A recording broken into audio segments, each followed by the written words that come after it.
Think of the brain like a city's power grid. After a storm, most lights come back on quickly. But in some neighborhoods, the transformers are fried, the wiring's damaged, the lights may never work the same again. TBI cases can feel like navigating uncharted territory. Your client's injury is real, but proving it? That's where the real challenge begins. If you've ever felt like you're missing crucial pieces of the puzzle, you're in the right place. Welcome to Winning the TBI Case, where Tom Crosley shares the insights he's gained from over 60 injury trials. Not just the victories, but the lessons learned along the way that make all the difference. This is practical wisdom from someone who's been in your shoes and found a path forward. Winning the TBI Case. Strategy, science, and storytelling. The defense will tell you that most people recover from mild traumatic brain injury in just a few weeks. But what they won't tell you is what happens to those who will never recover. Let's join Tom as he reveals groundbreaking research that changes the game for TBI litigation. Welcome back to Winning the TBI Case. I'm Tom Crosley.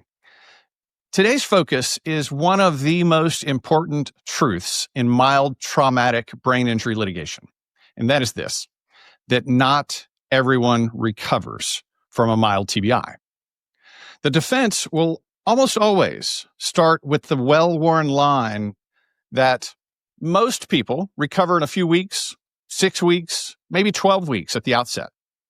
And yes, that is true for most people. But here's the rest of the story. A significant minority don't recover at all. Those are the clients who end up in our courtrooms. And so I'm going to be talking today about an article that came out in 2017 from the Journal of Neurotrauma. And I'm going to talk about why this paper matters to those of us who are litigating TBI cases. The article itself has the full title of The Longitudinal Study of Post-concussion Syndrome, Not Everyone Recovers. I remember when this paper came out because it was a big deal in the TBI litigation world. It finally gave us peer-reviewed, published, respected science that said what we've been trying to prove all along. The clients we bring to court in these cases aren't recovering, despite the defense mantra that they usually do. Before we talk results, let's talk about who the study actually included, because that's critical for an understanding of the science. It's also critical for our courtroom credibility if we're going to rely on this study. So it was 285 people in the patient population over a multi-year period from a Toronto hospital. All of these patients were seen by a neurologist with specialized training in concussion management. And so we have a great cohort of people that fit a concussion definition that are followed over a length of time. The patients were excluded if they had abnormal CT of the brain or abnormal MRI of the brain. So these are people with normal imaging, just like most of our mild TBI clients. They were excluded if they didn't pass symptom validity checks, if they didn't do well on the test of memory and malingering, the TOMM test. If somebody could claim that there was some indication that these people were exaggerating their symptoms or malingering, they were out of the study. They were also excluded from the study if they were in litigation related to their injury. So now we've got a nice, clean patient population that researchers could draw long-term conclusions from about what happens to PCS and how long does it last. So why does this matter? This cohort represents the natural history of PCS in carefully vetted patients. There's no abnormal imaging to explain away symptoms. There's no litigation to blame. There's no malingering to point to. This strips out all of the defense's favorite alternative explanations before we ever get to the numbers. And that's why I like this study. So once you understand who's in the study, the findings from the study land with real force. And here are the findings. Only 27% of the patients with post-concussive syndrome ever recovered. It's so important, I'm going to read it again. If they still had the symptoms 3 months out, only 27% of that population of people ever recovered. That means what? 73% of the people with symptoms at 3 months had the symptoms forever. That's huge. So Of those that did recover, 2/3 of them recovered within the first year. So now we can say that patients who still have PCS symptoms more than a year after their injury are more likely than not to have them permanently. And here's another kicker. According to the study, if the symptoms persisted 3 years, no one recovered after that. So you've got a significant group recovering in the first 3 months. From 3 to 12 months, you've got still a pretty significant group recovering. From 1 year to 2 years, you've got very few people recovering. From year 2 to year 3, even fewer still. And beyond 3, nobody. And so this really helps us reinforce that patients who don't do well following TBI and are still symptomatic more than 3 months later are probably going to be symptomatic chronically, meaning forever. There's another thing that I really like about this study, and it's what I call the 3-month threshold when the odds flip. So it's an inflection point for us. What do I mean by inflection point? In the first few weeks of a TBI, if you take a population of people that have had a concussion or a mild TBI, in the first few weeks, most people improve. Certainly by week 6 or week 12, most people have improved. But once symptoms cross this 3-month mark and meet the criteria for PCS, the odds flip. Now you're no longer in the most recover group. You're in the group where most never fully recover. And that's a profound shift that our juries need to hear. This leads me to this other concept called the miserable minority. This is a substantial subset who don't bounce back. It's the medical literature on TBI is replete with this concept called, quote, the miserable minority. Many studies place this percentage around 15 to 20% of the mild TBI population. Some cohorts and studies report 25 to 30%. I've seen one as high as 43%. I've seen one as low as 5%. The bottom line is they all coalesce around this 15 to 20% number, depending on different definitions and different methods. Most defense experts, in my experience, will concede this concept of miserable minority and the 15 to 20% range that fall into this category. If someone tries to push it lower or claim it's mostly psychiatric, that's not what the weight of the literature shows. So make sure your experts are prepared with the right citations and the right sound bites to the literature that will support and bolster your case. So let's talk about why don't some people recover? The literature is still kind of leaving that as an open question, but there are various theories. And here's a very common and emerging theory. It's called the neurometabolic cascade. So sometimes jurors want a why. So if you have an expert that can give them a why and give it to them in plain English, that may help fill in the puzzle pieces in your case as you're building that wall of evidence. So here's what I've done in some cases. I'll have a doctor, usually a neurologist, talk about the neurometabolic cascade, and they'll talk about how a concussion is a biomechanical insult that stretches or shears neurons in the brain. We're usually showing this with images and videos and flip charts. And I'm going to do this in lawyer speak now. There's an ionic disruption that follows. So potassium is out, calcium floods in, the brain expends massive energy to restore balance, and cerebral blood flow drops, and it creates what's called an energy crisis in the brain. This is the neurometabolic cascade. And so because of axonal injury, the brain's wiring, it leaves these networks less synchronized, less efficient. Now, in truth, following concussion, most brains will reset, but in the miserable minority, that cascade leads lasting structural and functional change. At least that's the theory. And that's why symptoms persist. There's this concept called neuroplasticity, which explains why the brain can sometimes rewire around an injured area to improve, which is why a lot of times symptoms improve over time. But you're usually left with, in many of these cases, some deficits that will persist into the future indefinitely. So I've come up with a few analogies that I like to use. Analogy one is called the blackout analogy. I use this in cases where there's a loss of consciousness on my client. And here's how it goes. Think of the brain like a city's power grid. After a storm, most lights come back on quickly. But in some neighborhoods, the transformers are fried, the wiring's damaged, the lights may never work the same again. Maybe they have to reroute the electrical supply through a different grid. That takes more energy. It takes longer. It's not as efficient. That is the miserable minority. That's one example. Here's another analogy, and this is the analogy I usually fall back on in my cases, and it's the blocked intersection analogy. So I'll explain maybe to a jury, or maybe I'll have the expert witness explain to a jury.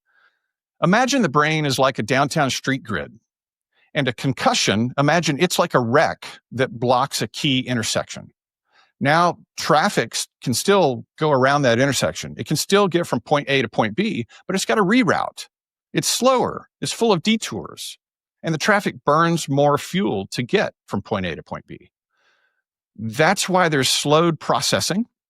That's why there's reduced efficiency. That's why these patients have increased mental fatigue. These are all the hallmarks of PCS. A certain region of the brain has been damaged, and the brain is trying to figure out how to do its job by working around the damaged wiring. I think that analogy can be effective. We often will back it up with a image of a downtown intersection, usually like a cartoon style image showing the blocked intersection and the traffic rerouting around it. I've seen several great examples of this. I've even created a few myself. If you're finding value in today's episode, here's how you can take your TBI practice to the next level. Subscribe to our newsletter at crosleylaw.com/podcast for exclusive case studies, resources, and trial strategies you won't hear anywhere else. That's crosleylaw.com/podcast, or click the link in the show notes below. Don't just listen to the strategies, implement them. Okay, so now let's talk about cross-examination and how this might play out in court. And say, for example, we have a defense expert on the stand.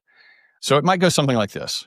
Doctor, do we agree that there's a percentage of patients who just don't do well after concussion, and that percentage is called the miserable minority? Yes. And that is a very well-known concept in all the medical literature discussing concussion, mild TBI, and this field, right? Yes. And certain risk factors exist for types of patients that are more likely to end up in that miserable minority, right? Well, yes. So, for example, women, like my client, are more likely to fall in the miserable minority, aren't they, doctor? Yes. Elderly people, like my client, are more likely to fall into this category too, aren't they, doctor? Well, yes. And the more symptoms a patient reports, the more likely that patient is to fall into that group as well, right? I mean, don't studies show that each additional symptom reported by the patient raises the odds of long-term poor outcomes by 20%? You're looking for a yes here. If you don't get a yes, you can always go back to the paper that we talked about at the top of the podcast. Longitudinal study of post-concussion syndrome, not everyone recovers. That statistic of each additional symptom raising the odds of a long-term poor outcome from PCS by 20%, that comes from that paper. It's one of the hallmarks of that study. And so you could even end your cross-examination with the study itself. You could say, doctor, finally, this 2017 Journal of Neurotrauma article, and you could refer to the article, that not everyone recovers, because we like that heading too, don't we? It found that in a cohort screened to exclude malingering and litigation, only 27% of that patient population ever recovered. And the longer the symptoms lasted, the more likely they were to be permanent, such that no one in the study recovered if their symptoms were still there after 2 or 3 years. Isn't that true, doctor? And you're going to get a yes, or you're going to get equivocation, but you've already set this up, if you've done it right, with your own expert in their direct exam before you get to that defense expert. And so we're going to teach the jury and lay the foundation for this concept that your client who's in court is part of a well-recognized scientific study group of patients that simply don't do well following concussion. And so how does the defense respond to this? Usually, in my experience, it's with faulty logic. You'll hear this defense response, and it's an attempt to get the jury to buy into the fact that, hey, most people don't end up with PCS following a concussion. Therefore, the plaintiff probably didn't end up with PCS, and it must be something else. That's kind of what they're wanting the jury to buy into. It's kind of like saying it this way in a plane crash case. Hey, jury, because most people don't die in plane crashes, Widow Smith's husband here must not have died in a plane crash. Well, that's silly, right? We would never accept that after the fact. That's called bad logic. Once the case-specific evidence is in, the symptoms, chronology, the neuropsych testing, the treating records, population averages now aren't relevant. They don't erase this patient's proof in this case. And remember, once symptoms persist beyond 3 months, the odds flip anyway. Beyond 3 months, if the patient is still having post-concussion syndrome symptoms, then now it's likely that they're going to have them forever. Here's another way that I like to cross-examine defense experts. I use the medical records in the case, and I will walk the jury through a chart of the medical records and align what's documented with what the literature recognizes as a brain injury symptom. And so I'll point out in the medical records, and I'll start making a list, usually on a flip chart, with a defense expert. Every time there's a mention of headaches, dizziness, balance problems, memory loss, trouble concentrating, brain fog, mental fatigue, irritability, sensitivity to light or noise, depression, anxiety, sleep disturbances, insomnia, personality or behavior changes. You get the picture. You're going to go through all your medical records. You're going to find these symptoms that are consistent with TBI, that are consistent with post-concussion syndrome. You're going to find them identified in your medical records more than 3 months after your injury. You're going to use the article we talked about to show this helps prove permanence. And regardless of what the witness wants to say, remember, this is the defense witness and it's cross-examination. So it's you talking. They become your puppet. Regardless of what they want to say, you force them to show the jury all the references in the client's clinical medical record that prove your case. That's a pretty bulletproof cross-examination strategy. I've used it many times. It works. So when the jury sees the pattern in black and white, and over time, they understand this case isn't an exaggeration. We can't buy into this defense of, hey, most people don't have this, so maybe the plaintiff didn't have it. That doesn't make sense. That's faulty logic. So where would you put each piece in a trial? You could potentially, in opening statement, frame your client as part of this recognized category, the miserable minority. Even the defense will agree the concept of the miserable minority. They may not agree that it's your client that fits in it, but the evidence is very clear in this case that it does. You might foreshadow this 3 months odds flip and the permanency rule after 18 to 24 months, certainly after 3 years, depending on how long after your injury your case is going to trial. In your direct exam of your experts, you would establish this study, its credibility. You would establish who was included, who was excluded from the findings. You would talk about these 3 month and 18 to 24 month thresholds. You might even explain this neurometabolic cascade as a scientific explanation for what's going on and why some people don't do better. You would cross defense experts to lock in these percentages, the risk factors, the additional symptom risk. You talk about the paper's results if you're allowed to in your venue. I tried a case in Florida where they don't let us get into the specifics of a paper. But in Texas, where I try most of my cases, we are allowed to get into it. Once permanency is established and we're talking about damages, then we justify future medical care. We justify work accommodations. We justify mental health treatment, household supports. These things are expected, no longer speculative. So let's try to bring it all home. The study that we're talking about, longitudinal study of post-concussion syndrome, not everyone recovers. Journal of Neurotrauma 2017. Ought to be in every plaintiff lawyer's arsenal that does TBI cases. It was a carefully constructed study of real PCS patients, symptoms beyond 3 months, normal scans, both CT and MR, no malingering, no litigation. And in that well-screened cohort of patients, only 27% recovered at all. And if symptoms reached 2 to 3 years, no one recovered. And that's why the defense's narrative that most people recover from a concussion fails once you pass this 3 month threshold, because the odds flip. And that's why this paper is such a watershed moment for those of us trying these cases. If I had to sum up this study in a single line, I would just read from the abstract itself about 4 lines down. And it's this. we found that only 27% of our population eventually recovered, and 67% of those who recovered did so in the first year. Wow. All right, that tells us most people never recover.